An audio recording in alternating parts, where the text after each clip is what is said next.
একটা গাছও কাজ করতে কয় ঘন্টা লাগে? কয় ঘন্টা? 1 ঘন্টা 10-15 মিনিট লাগে না? এই গাছটার মধ্যে কয়টা ছড়া আছে চাই? হ্যাঁ, 26টা ছড়া। একটা ছড়া কয় কেজি হইব? কম করে কয় কেজি? 30 কেজি। তাহলে 25-30 কত?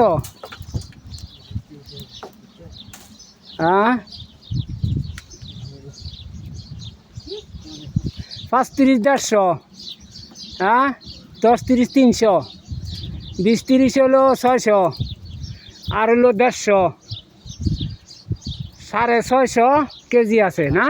হ্যাঁ, 650, আরে 750, হ্যাঁ 750। তাহলে 750 কেজি আছে অনেক বর্তমানে। 100 কেজি 2.5 মণ। তাহলে 700 কেজি হইতেছে 7 × 14 আর হলো 3, প্রায় 17 মণ না? বড় হইলে তো এটি প্রায় দ্বিগুণ ওজন হইব না? একটা গাছে দেখেন কত খেজুর হয়।